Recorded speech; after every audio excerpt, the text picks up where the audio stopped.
The Last Dragon's Bride, written by Short Story Queen. Chapter 1. The Bride of Ash. The carriage didn't stop. It slowed. Reluctantly, like a beast scenting something unnatural, but it never fully stopped. The driver unlatched the door from his perch without looking back, eyes locked on the road ahead, knuckles white on the reins. One of the royal guards leaned out, shoved her forward, and muttered something too soft to catch. It might have been a prayer. Ries stumbled out onto black stone. The air hit her first, scalding, sulphurous, pulsing with heat that breathed up from deep within the earth. The road was made of obsidian slabs, glassy and slick, leading to a set of massive gates carved into the face of the mountain. No banners, no torches. Just a yawning seam in the volcanic wall, outlined in crimson like the last sliver of sun before dusk. Before she could straighten her spine, the carriage wheel snapped forward behind her, horses screaming as if spooked by something unseen. She didn't watch them go. Let them run. Cowards had no business in fairy tales. She tugged the gold-embroidered cloak tighter around her shoulders, the silk itching her skin. The dress was someone else's. Too fine, too tight in the ribs, wrong in every seam. She could still feel the noble woman's perfume in the lace. It smelled like lilies and rot. "Come to wed the beast, have you?" she muttered, glancing at the gate. "Best make a good first impression." She took a step forward. The gate answered. It didn't creak or groan. It unfolded. A slow, seamless unfurling of dark stone, like a mouth parting open to taste the air. No chains, no hinges. Just ancient magic, working like breath. The interior beyond was darker than black, a cavern swallowing all light. But she stepped inside without hesitating. If she was afraid, she'd never show it. That was the deal. Keep walking. Keep smiling. And if she played her cards right, walk out again, with enough treasure to buy a kingdom. The hall didn't echo. The floor absorbed sound, heat rising in waves from beneath the stone, blurring the edges of everything. Obsidian columns, twisted and veined with glowing lines of ember, stretched into vaulted shadows above. Far down the corridor, two small flames flickered, eyes or torches she couldn't tell. A voice spoke before she reached them.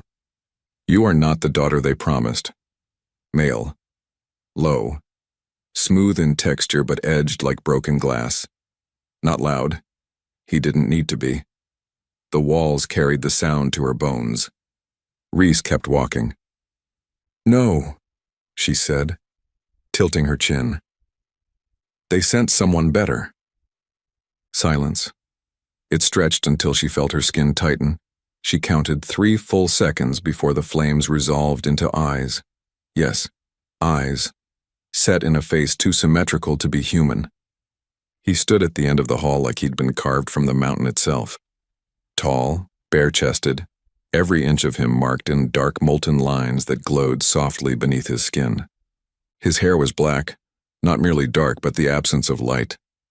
And his gaze held the burn of coals buried in snow. He studied her like a creature unused to seeing something new. "You smell like a lie." She smiled, slow and full of teeth. "I bathed in royal perfume.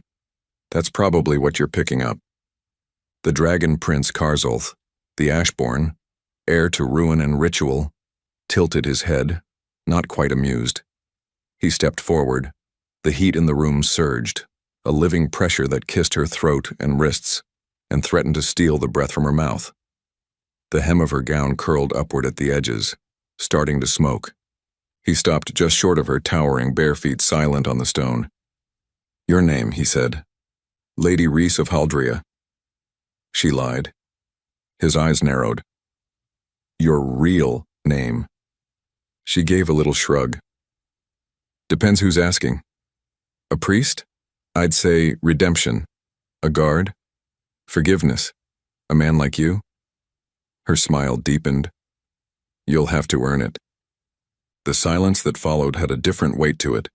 He didn't move, but the space between them twisted. The heat pulled closer, wound around her like a coil, A presence pressed against her chest, not touching, but unmistakable. It wasn't lust or rage or magic, it was curiosity. That was worse. "Clever," he said at last, "and foolish. I'm versatile." He circled her slowly, each step silent, measured. She didn't turn her head, letting his shadow pass across her instead. When he reached her other side, he leaned in, close enough that the sharp edge of his jaw grazed the fall of her hair. "Did they tell you what happened to the last bride?" Reese arched a brow. "Was she prettier than me?" He said nothing, but in that silence something changed. The heat flickered. The air rippled. He exhaled once, and it felt like standing too close to a forge's mouth. When she finally glanced at him, his eyes were no longer human-shaped. They had slitted pupils now. Reptilian. Ancient. "I don't burn easy," she said, but her voice came out quieter than she meant it to. His answer was a whisper in her ear, voice low and dry as ash. "Everything burns." And then he stepped back. The pressure vanished. The heat dropped, not gone, but pulled inward, like a tide waiting to rise again. "Follow me." She did, because there was no other direction to go. He led her deeper into the mountain, down a corridor where the walls pulsed with veins of orange-gold light, casting flickers across his bare back, which moved like shifting armor when he walked. She kept 2 paces behind. Close enough to study, far enough to run, if running was ever going to be an option again. They passed through an arch where no door waited, only thick silence and dry air. The chamber beyond was vast, round, open to the mountain sky above. A broken dome that framed the roiling clouds and distant lava flows below. The wind didn't reach this high, nothing did. "This is where you'll stay," he said, gesturing to the room. There was a bed. No chains, no guards. Just dark stone furniture, books stacked unevenly on a massive table, and a brazier whose flames swirled in unnatural patterns. "Comfortable," she said. He looked at her, and for the first time she saw something shift in his expression. Not warmth, but the shadow of memory. "No one has ever left this place." She met his eyes. "Maybe I'll be the first." He turned without answering and walked away, vanishing through the shadows as if they opened for him alone. Reese waited a full minute before moving. Then she stepped to the window, placed her palms on the warm stone, and stared out over the volcanic landscape below. 1,000 red veins pulsed in the black earth. Thunder rolled somewhere in the distance. The fortress was alive. Watching. She whispered to it, almost to herself, "Let's see who devours who." And smiled. Chapter 2. The Fire That Watches. The fortress was not silent. It breathed. At first, Reese thought it was just the mountain groaning beneath her feet, those deep, rumbling vibrations that whispered through stone and marrow, as if the world below stirred in sleep. But by the second morning, though there were no true mornings in the Ashbane Peaks, she knew better. The walls weren't still. They hummed. The halls shifted. Light never stayed where she left it.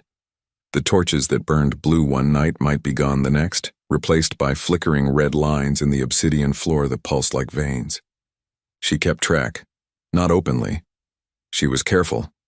Her fingers brushed along grooves in the stone as she walked, counting steps beneath her breath, mapping rooms with the subtle precision of a thief who'd memorized the layouts of dozens of locked manors. But this place was different. Living, watching, and Karzulth. He hadn't returned since that first night. No meals, no messages, no threats. Just a castle full of shadowed halls, echoing silence, and the taste of metal in the back of her throat. It wasn't fear. Not yet. It was the kind of stillness before a knife slid between ribs. She took a turn at a split corridor, right this time, trusting instinct more than logic. The walls narrowed here, sloping into an arch that brushed close to her head. The air grew hotter. Not choking, just deeper. thicker. It curled inside her lungs like smoke laced with memory. When the hall opened into a chamber, she stopped short. The room was circular, its center occupied by a shallow pool of molten rock, slow-moving and bright as a wound. Around it, low stone benches were scattered, and above, no ceiling. Just the broken sky and ash-flecked clouds turning in lazy spirals far above the open dome. She didn't call out. She stepped inside slow, scanning for movement. "Curious," came a voice from the shadows beyond the pool. Not loud, but near enough that her pulse tightened. She found him leaned against a column, one leg bent, arms crossed, bare-chested again, his skin glowing faintly in the forge light. He looked as though he'd been standing there the whole time, unmoving. But there hadn't been a shadow there when she entered. "Are you always this quiet when sneaking up on people?" she asked, careful not to show how close her hand was to the hidden blade sewn into her skirts. "I wasn't sneaking, you simply weren't listening." "I was," she said, "just not to you." His mouth almost twitched. "Then you're listening to the wrong things." She stepped closer to the lava pool, peering down into the red gold flow. "This isn't a throne room, but you brought me here." "Because you're a liar." She smiled without looking at him. "So are most brides." "They lie to please," Annie said. "You lie to provoke. That bothers you?" "It interests me." The way he said it made her feel the words settle between her shoulder blades like weight. She resisted the urge to shift her posture. He was watching her again. Not openly, not like a man would. Not with desire, not even with suspicion. More like study. Like she was a puzzle box someone had left at his doorstep and he couldn't decide whether to solve it or set it on fire. "Tell me," she said after a pause, "what exactly is your idea of hospitality?" "Survival," he said. She tilted her head. "For me, or for you?" Another long silence. He pushed away from the column and began circling the lava pool. She watched the way his movements mirrored flame, controlled, deliberate, but never fully still. Every motion felt like the end of something, one wrong word away from shattering into violence. "I've offered you food," he said. "A room with no locks, no chains. That is more than any bride before you. Is that what you call progress?" "I call it dangerous." He stopped across from her, the molten river separating them. His gaze flicked over her face, lingering not on the curve of her jaw or the shape of her mouth, but the line of tension behind her eyes. He saw too much. "You aren't afraid of me," he said.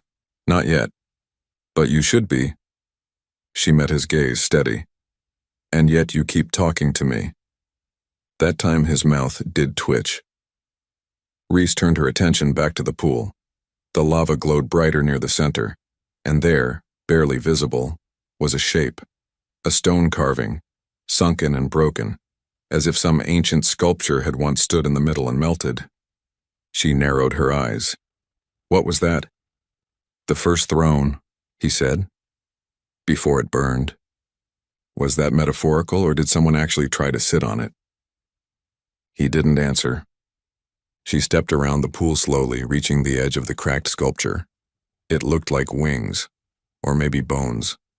Not elegant, brutal, charred. "How long ago was it made?"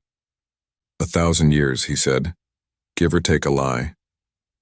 "Ah," she murmured. "So we're trading those now."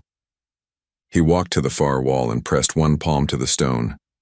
It hissed beneath his skin, shifting open to reveal a side door she hadn't noticed. The passage beyond flickered with orange light. "You want to survive here?" he said without looking back, "then learn how to speak with silence." She didn't move. "And if I want more than survival?" Now he turned.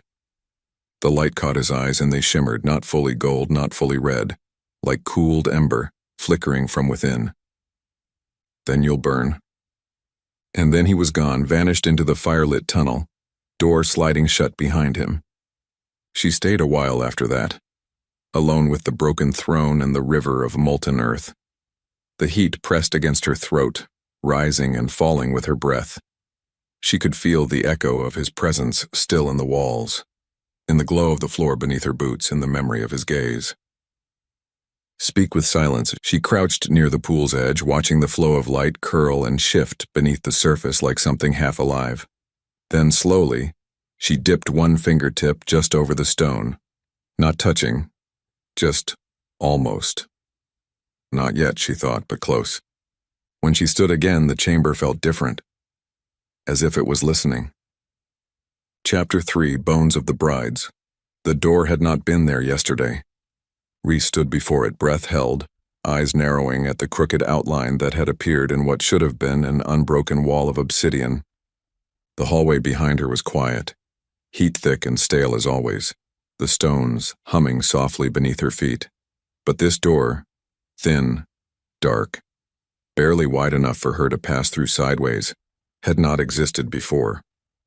She had walked this corridor 3 times, once counting steps, once testing sound, once just to see if it curved. The fortress changed things, doors that melted away, passages that ended in walls where none had been. She had learned to stop trusting the map she carried in her head. The palace had a will of its own. Sometimes it watched. Sometimes it waited. This time it invited. She stepped through.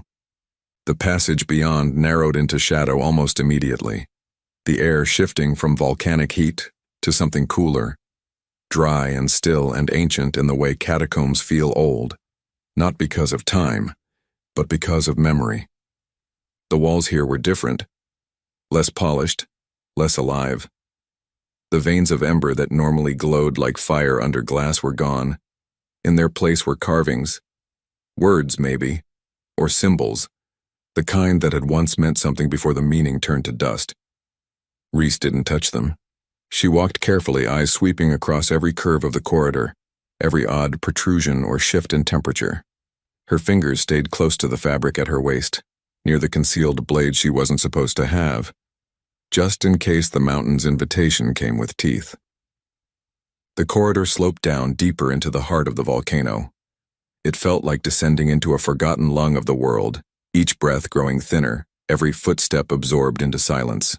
No echoes, no warmth. Even the scent changed.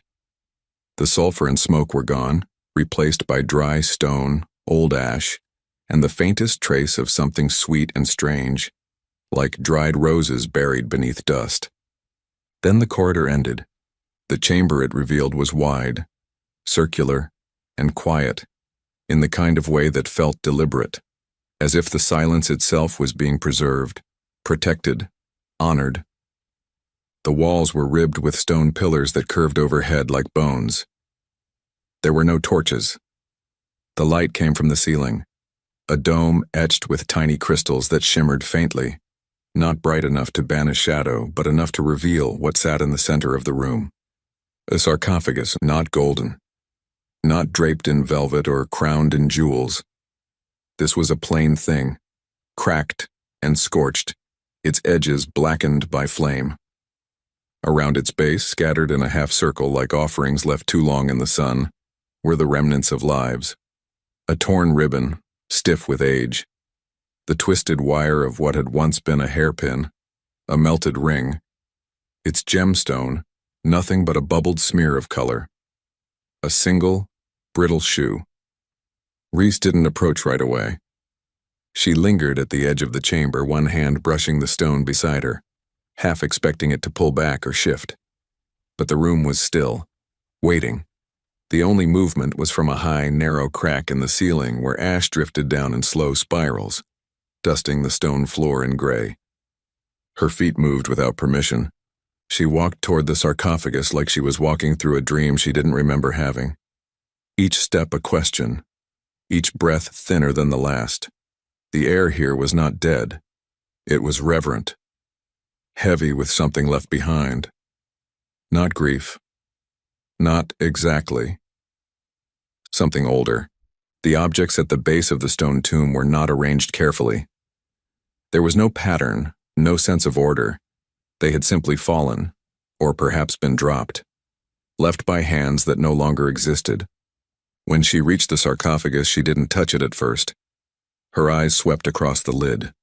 Burned, blackened, a long hairline crack running down its center, as if the stone itself had once screamed and never quite healed from the sound. Something inside her stomach shifted. She pushed the lid open, and it didn't take much force. The lid groaned faintly as it moved, and for a breathless moment, she thought she would see bones, charred or whole, ash-stained or wrapped in silk. She expected skulls, a jaw frozen mid-scream, hollow eye sockets. Instead, there was only ash.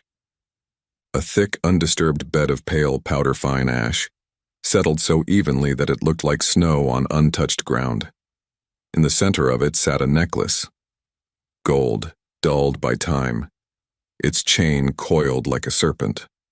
The pendant was shaped like an eye, with a dark red stone set in the middle that glimmered without catching any light. She crouched beside it, fingers hovering just above the surface.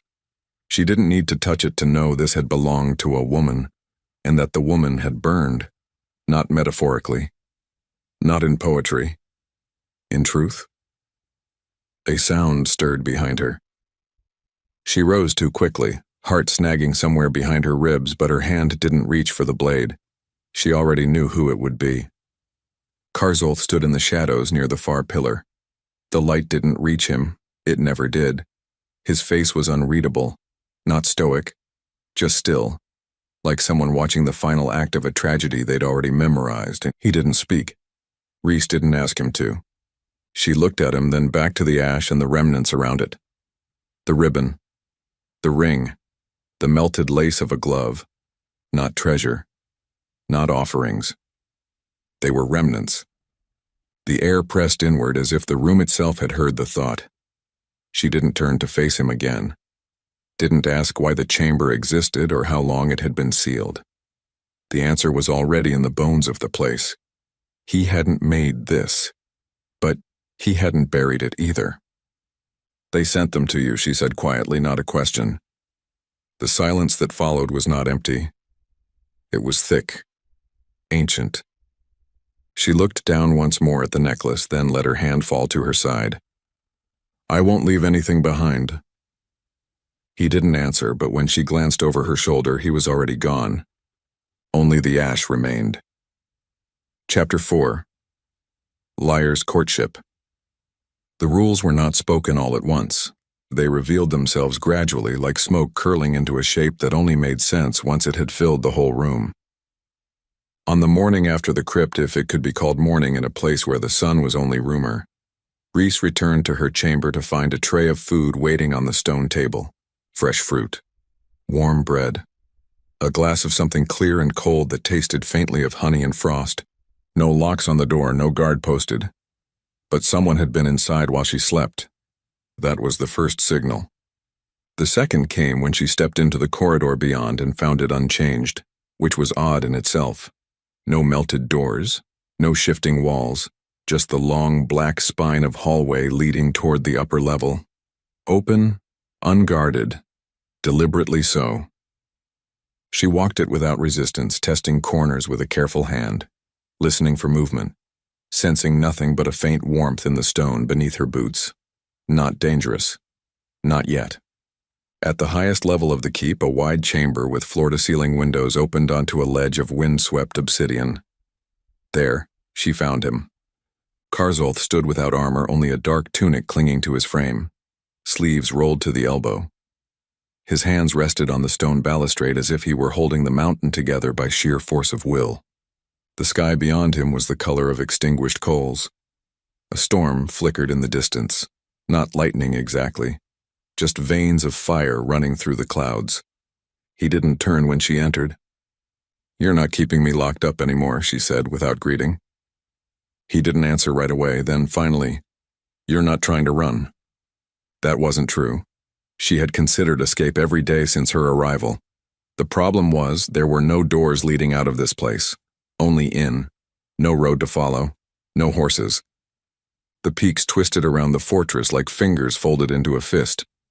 Even if she managed to steal a map, even if she found her way past him, the land would turn her around before she reached the base. And he knew it. Still, she gave him a shrug. Maybe I'm not done snooping. He turned his head slightly, enough for her to see the faint curve of amusement at the corner of his mouth. I've decided something, he said, and what's that? I'll give you 7 days. The words didn't land gently. She straightened. For what? Freedom. As much as this place can offer. You may explore, ask questions, take what you can carry. He paused, voice narrowing. If you dare. She watched him carefully, unsure if the trap was in the offer or the terms. And the cost? He looked at her then properly. His eyes glimmered with that dull internal fire. No flare of light, just a steady, unnerving burn. No lies, she blinked. I see. You don't, he said. Not yet, but you will. She didn't agree. She didn't need to. The game had already begun. Over the next 2 days, she moved through the palace like a thief with a lantern, testing doors, tracing pathways, watching for moments when the mountain itself seemed to shift around her. And it did. Rooms she'd entered once vanished the next day. Stairs ended in sudden drops. One hall folded back on itself in an impossible curve, depositing her right where she'd started, despite walking straight for half an hour. But there were patterns, the places that remained constant. Her chamber, the bathing pool, the upper terrace, the library carved into a wall of volcanic glass. Those were safe, or safer, and Karzolth watched her through all of it. Not openly, not always in the same shape. Once she glimpsed a winged shadow move overhead. Another time, a flicker of reflection in a mirrored surface, eyes glowing faintly before disappearing. He was always near, but never close enough to touch. She wondered if he was testing her honesty or her nerves. By the third night, she found herself sitting at a stone table in a room lined with books that looked untouched by hands. They were bound in materials she didn't recognize. Some wrapped in leather that was too smooth, too pale, others stitched with thread that shimmered like wire pulled from the heart of a star. The pages whispered when she turned them. Not words. Not quite. Just the suggestion of voices. She closed the book gently and sat back, running a hand through her hair. Bored already? Came the voice from behind her. She didn't startle. She was getting used to his entrances. Karzolth stepped into the room, his movements as fluid as ever, but quieter now. Less imposing. He wore something different, black robes with patterns of fire thread curling up the sleeves, unfastened at the throat. His bare feet made no sound against the stone. I thought you said no lies, she said. I did. Then what is this, really, a test, a countdown, a prelude? He didn't answer right away. Instead, he crossed the room and picked up the book she'd set aside, flipping through its pages with a kind of detached reverence, as if even he didn't fully understand what it held. You're the first to ask, he said eventually. Most don't last long enough. She let that settle. There was a certain finality in his voice that reminded her of the ash chamber, of the necklace left behind. You said you burn what you love, she murmured. But if that were true, you wouldn't still be alone. His fingers stilled on the page. Careful. Why? You gave me 7 days. I intend to spend them telling the truth. He looked up, meeting her gaze with something unreadable behind his eyes. Then answer this one, he said. What do you want from me?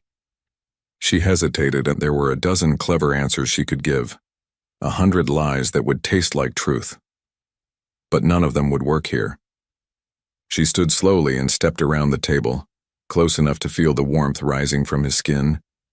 That faint, steady pull like standing too near a fire that hadn't decided whether to warm or consume. I don't know yet, she said, but I intend to find out. He didn't move, didn't reach for her, but the air between them thickened, as if the mountain itself held its breath. "You have 6 days left," he said. She smiled. Plenty of time. And when she turned to leave, she felt the weight of his eyes stay with her, like a brand waiting to be lit. Chapter 5. Truth Beneath Flame. The 7th day began with snow. It wasn't real snow. Not the kind she remembered from the upper cities. Soft, silent, cold as purity. This was ash drifting from the broken dome overhead, falling in quiet flurries that coated the stone balcony in a pale, powdery layer. It melted on her skin, disappeared before it could cling. Ria stood with her arms resting on the balustrade, sleeves rolled to her elbows, the weight of the mountain pressing behind her like a second spine. She didn't flinch as the wind pulled at her hair, or as the sky shifted from coal gray to ember red. She had watched this place long enough to know the weather didn't obey anything but the will of its master. She didn't ask if he controlled it. That answer was already written in the architecture, in the way the walls sighed when he passed, the way the corridors reformed behind his footsteps. This fortress belonged to him not like a house but like a second body, and it was starting to turn toward her just slightly, just enough to notice. 7 days had passed in strange rhythm, not kindness, not cruelty, but something in between. Karzulth had kept his word, and she had honored hers. No lies, not outright, not where he could hear them. She gave him half-truths, edged answers, careful observations. She asked questions with blades buried inside them, watched him dodge most and catch some. There were moments, small and crackling, where it felt like something beneath the surface was shifting, not just in him, but in the air between them. She began to anticipate his presence before he entered a room. She felt him like a temperature change, a whisper of heat against the back of her neck. But she never stopped mapping the halls, she never stopped searching for the vault. She found it on the 7th day, and it was hidden behind a mirrored wall in one of the deeper corridors, a place she hadn't visited before, mostly because the path to it hadn't existed until this morning. The wall shimmered when she passed it. It rippled like disturbed water when she touched it. And then it let her through. The vault wasn't a room. It was a cavern, wide, endless, echoless, not filled with gold or coin or crowns, but with things far older and more dangerous. Stone relics, blade fragments, scrolls sealed in blackened wax, runes carved into the floor that pulsed faintly when she stepped over them. At the far end there was a pedestal, and on it, a box. Simple, wooden. No lock. No spell. She opened it without fear. Inside, folded carefully between 2 pieces of silk, lay a letter. No seal. No ribbon. Just a thin parchment inked in precise, clean script. She recognized the handwriting. She had seen it before once when Lord Maverick had pressed a signed order into her hand in the back room of a brothel masquerading as a gambling house. That letter had condemned 3 nobles to exile, scapegoats for a trade scandal they hadn't started. Maverick didn't waste ink unless it served a purpose. This one was short, and it bore her name, Rhys Talvin, the girl from the docks, the thief with no house, no title, no value. The paper shook slightly in her hands. Not from fear. Not exactly. Her body understood the danger before her mind had finished processing the words. She read it again. A gift, the letter called her.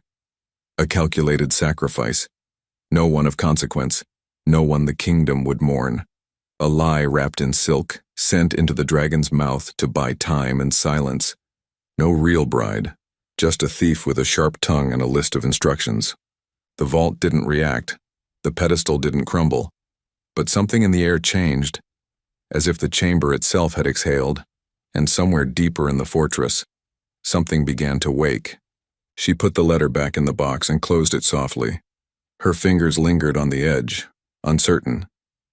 Then she turned. He was standing just behind her. No footsteps, no warning, just the sudden weight of him. Presence first, then shape, then gaze. Karzulth's eyes didn't flare or burn. They held no fire this time, just quiet, slow understanding.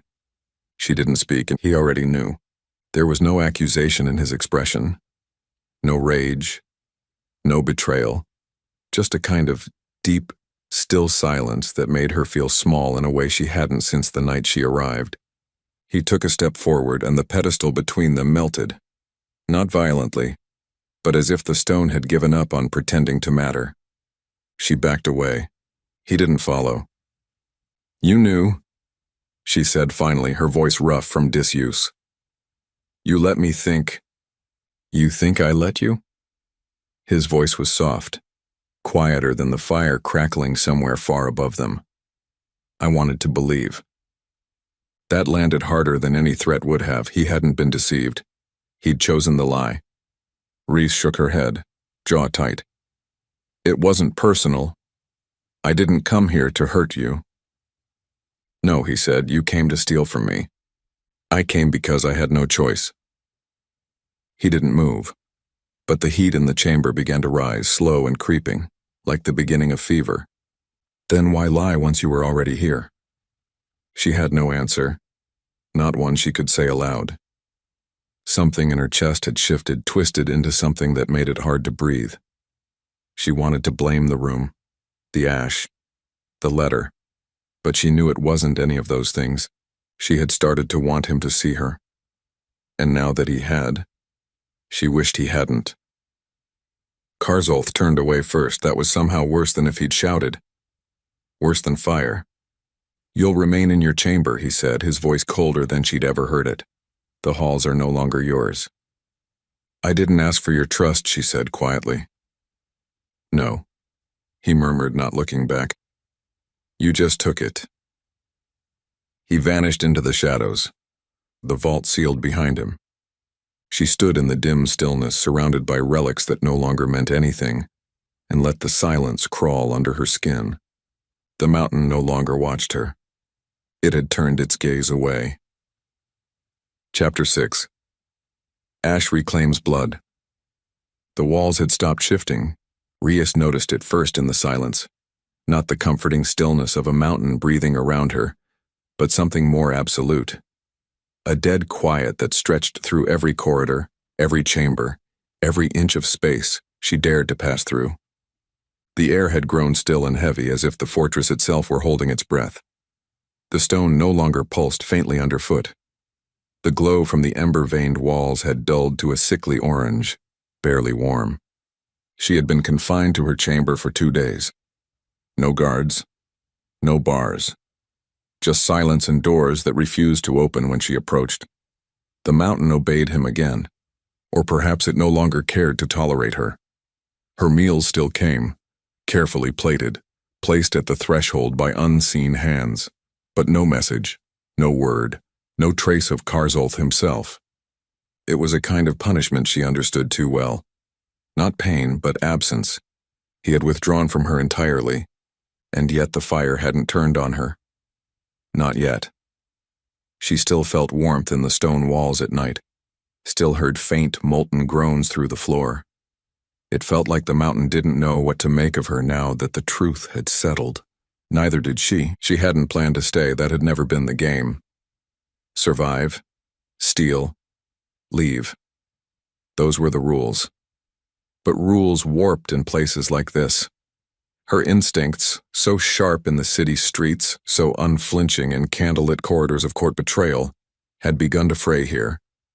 He had changed them, not with kindness but with the weight of his gaze, the way he listened without looking, the way he never asked to be known, only left himself half visible and dared her to look anyway. And she had. She thought of the moment his voice dropped low, not with anger but disappointment. The mountain's breath had cooled that day. She hadn't been locked in. She'd locked herself out. Reese rose from the bed she hadn't slept in and crossed to the window. The mountain's breath came slower now. The sky outside pale with drifting ash, veined with red cloudlight.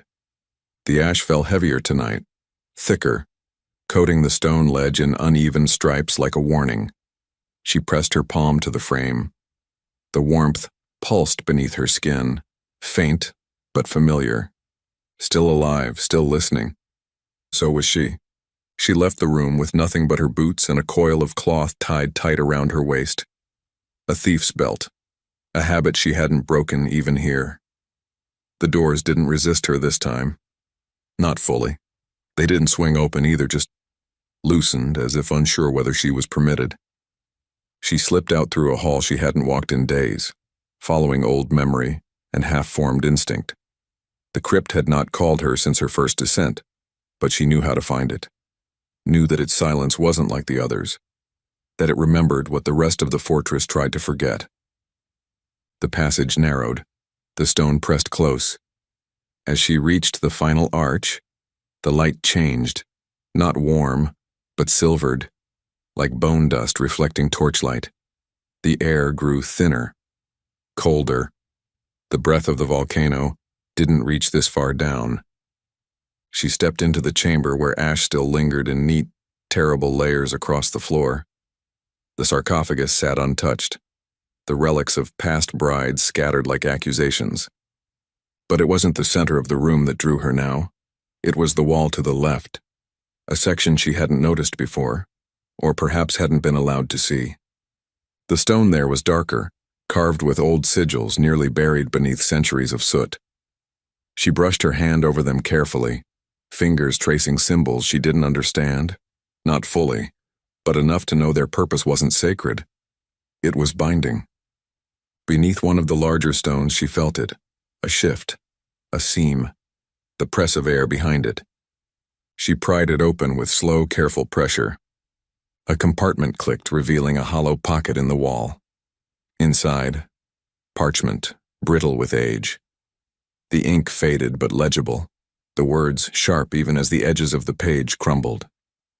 She took it with both hands and stepped back into the faint light. This wasn't a burial record, it wasn't a blessing or a morning prayer.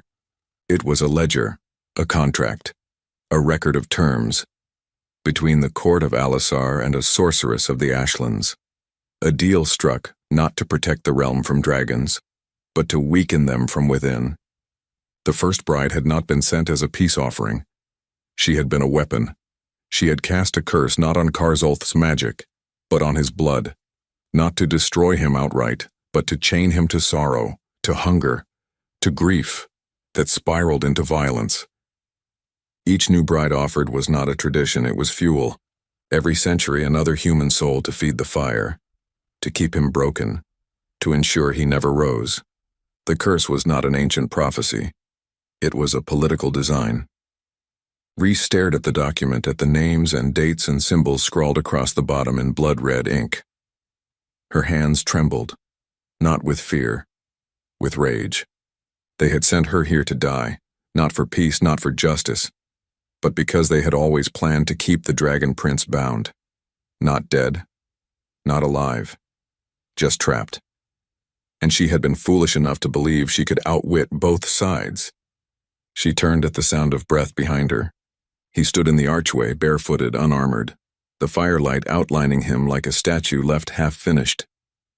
There was no hatred in his eyes, no wrath, only that same quiet disappointment, but deeper now, tinged with something older. Sadness, maybe, or resignation. She held the page up to him, hand steady. "I didn't know," she said. The words echoed like a confession in a cathedral. Karzolth stepped forward slowly, eyes on the paper, but his attention already moved past it. "I thought the curse was mine," he said softly, voice rasped by memory. "But it wasn't. It was theirs.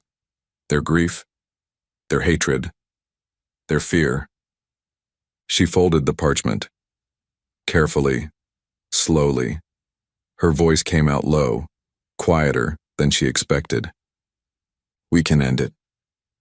His eyes met hers then, and for a moment the weight between them cracked, not fully broken, but softened, like a stone thawing after centuries of frost.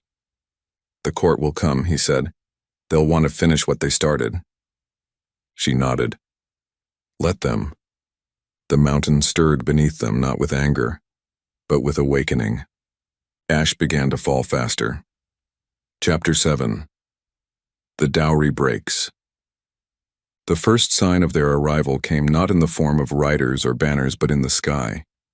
A thin line of silver tore through the clouds, too straight to be natural, too bright to belong in this place of soot and stone. It stretched across the ash-stained sky like a blade slicing toward the mountain's heart. Rhys saw it from the high balcony and said nothing. She didn't call for Karzolth. She didn't retreat. She simply watched. Waited. The second sign was sound. Low at first, a distant ripple beneath the volcano's breath, then louder, sharper, until it became a pulse in the stone.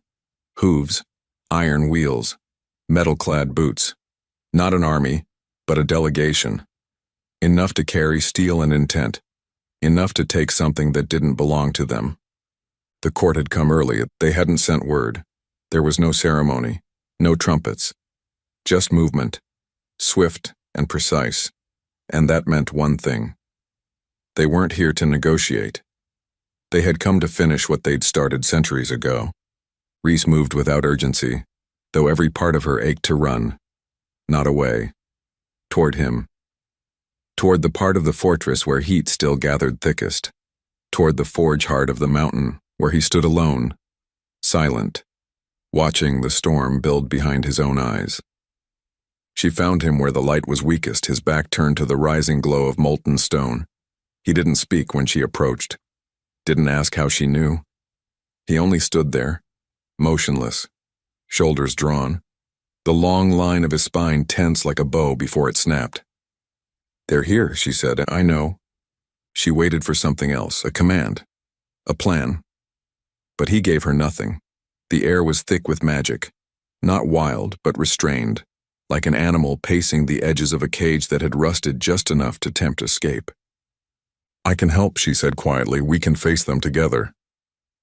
"You don't understand," he replied, voice low, nearly swallowed by the crackle of fire beneath them. "This place, this curse, it was never meant to be survived." Rhys stepped closer.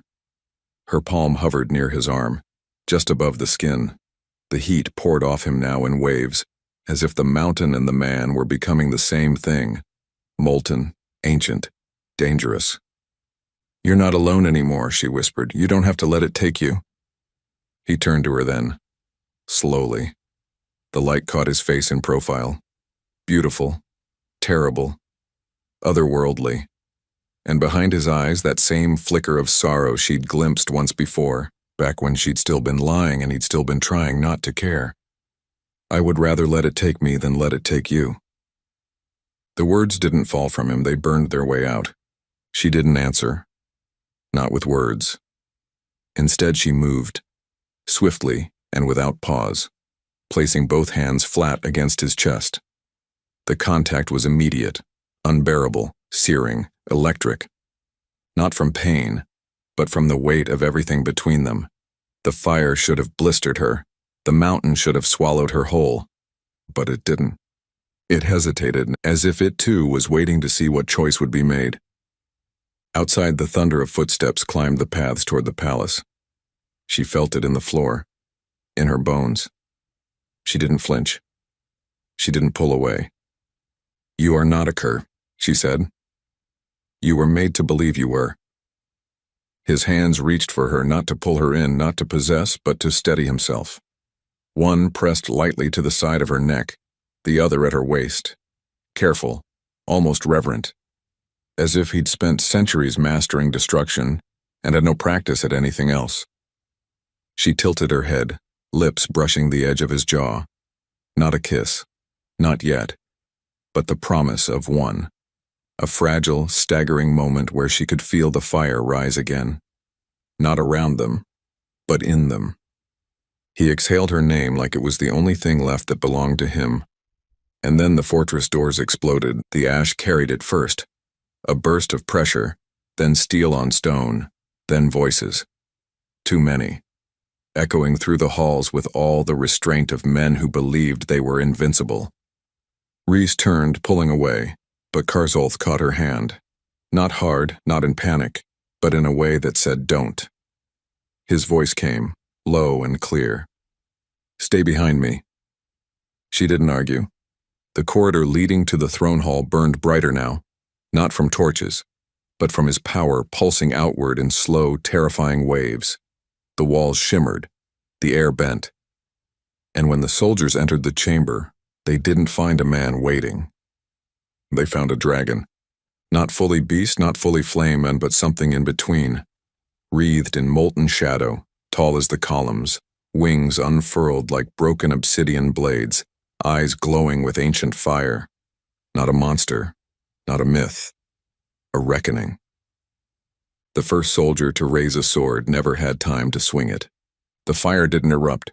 It inhaled, pulling heat from the world around it, then exhaled in a slow arc that melted stone and steel alike. The men screamed, but their voices disappeared under the roar. Rhys saw it all through the distortion of heat. The way Karzolth moved with grace and fury, how he didn't lash out randomly, but struck with precision.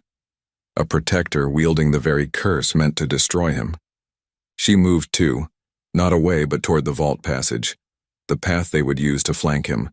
She knew these people, knew how they thought, and she would not let them slip a dagger into his spine while he bore the burden of them all. The corridor was narrow, half-lit, pulsing with the breath of the mountain. And when she found the second group, quiet, careful, steel-tipped, she didn't hesitate. There was no sword in her hand, just speed, timing, and rage. The blade she carried in her boot found flesh quickly, not to kill, just to stop, to remind them that not all threats wore fire. One blade found her in return. It was clumsy, desperate, but it struck. She staggered back, hand clutching her side, blood soaking the cloth at her ribs. The breath left her. The stone beneath her knees was warm, steady, alive. And then the fire came, and not from above, from within. A pulse, a surge. A crack of heat that answered her pain like a vow being broken. The corridor behind her erupted in flame, not wild, but aware. It didn't touch her. It bent around her, wrapped her in something deeper than protection. She looked up. Karzolth stood at the far end, human again. Eyes wide, his chest heaving. Not from battle, from what he saw. She was burning, and she was still standing. Chapter 8. The Bride and the Flame. The fire did not consume her. It wrapped around her like recognition, like something ancient remembering its name. The heat that had once turned flesh to ash, now bent in reverence, curling along the line of her body without burning, without even blistering. The wound at her side no longer throbbed, the blood no longer spilled. It had stopped, as if the mountain itself had refused to let her die. She stood in the corridor, soot settling in her hair, breath shallow and slow, and felt the silence that followed the end of battle. Not peace, not yet, but the hollow between one breath and the next. The kind of quiet that knew everything had changed. Karzolth moved toward her, not as a dragon, not cloaked in molten shadows or robed in armor, just a man now, barefoot, steady. The fire behind him dimmed with each step, as if retreating out of deference to something older than flame. He reached her without a word. His hand brushed against her waist, not urgent, not panicked, but as if he needed to be sure that she was real, that she was still whole, that she had not turned to ash like all the others. Her fingers met his, the touch was soft, certain. "I saw it," he murmured, "the moment you should have burned." "But I didn't," she said, voice rasped from smoke and silence. "No," he breathed. "You changed it." She wasn't sure if he meant the curse or the future. Maybe both. Maybe it didn't matter anymore. They stood there in the passage between ruin and dawn, his hands pressed gently to her back, hers tangled in the scorched fabric of his tunic. The fortress around them trembled, not collapsing, not crumbling, but shifting, releasing something it had held for too long.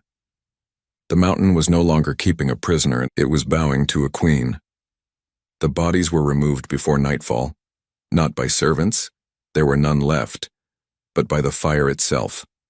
The ash claimed what was broken, the stone reformed, blood became smoke, the mountain cleaned its wounds with brutal grace. Rhys sat beside the great pool of molten stone in the central chamber, her legs folded beneath her, one hand resting lightly on her ribs, where the blade had struck. There would be a scar. She'd felt the edge slide in, deep and fast. But the wound had sealed. The pain had faded, and in its place something else bloomed.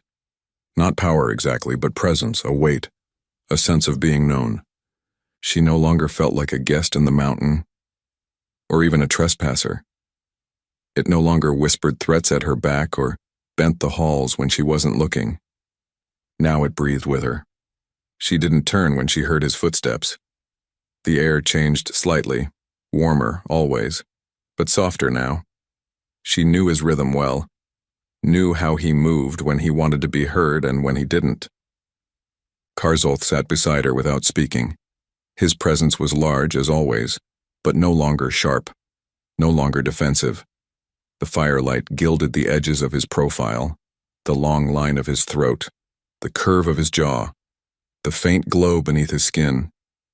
He didn't look at her right away. He watched the lava move instead, like it was a river of memories he hadn't finished wading through. "You're not bound anymore," she said softly. "To the court, to the curse, to the old bloodlines." He nodded once, but slowly. "I don't think I ever was, not the way I believed." She glanced at him. "And me?" He finally looked at her, and in his eyes was no fire, no smoke, just clarity. "You're the only thing I've ever chosen." The words didn't feel like a declaration. They weren't grand or dramatic. They felt quiet, heavy, final, like a key turning in a lock that had rusted shut for centuries. She exhaled slowly. Her fingers drifted across the hem of her sleeve, twisting the edge of the fabric as if to keep herself tethered to something real. His gaze followed the movement, then rose again. "You burned for me," she said, voice nearly inaudible. "I have burned for so many things," he answered, "but only you made it mean something." There was a pause, filled only by the slow churn of fire beneath them. The mountain seemed quieter now, content to let them speak without listening. "I don't want to leave," she said. He didn't react, didn't blink. "I didn't come here to stay. I came for lies, for revenge, for gold. But none of that fits anymore. It feels like wearing someone else's skin." He reached out then, slowly, carefully, and touched the side of her face. Just once, the backs of his fingers trailing along the line of her jaw like he was still unsure this was allowed. Her skin warmed beneath the contact, but it didn't sting. It welcomed him. "You don't belong to the court," he said. "You don't belong to anyone." She tilted her head slightly into his hand. "Then let me belong here." A long silence followed, not cold, not uncertain, just full, of everything unspoken, of everything that didn't need to be. When he leaned in, it wasn't sudden, it wasn't even a kiss, not at first. Just the soft press of his brow against hers, his breath against her lips, their bodies still, their world stiller. The heat between them was not desire, not entirely. It was reverence. When their mouths finally met, it was not explosive or desperate. It was slow, heavy, like a vow passed between hearts instead of lips. She did not pull away. He did not burn her. By the time the sky above the mountain cleared, the fortress had changed. The old throne room crumbled. The ashes of the past were sealed beneath layers of obsidian and ember. And at the highest terrace, where once only smoke had dwelled, two figures stood side by side. Not a king and his consort, not a monster and his prize, but something else entirely. A dragon with no chains and a queen who walked through fire,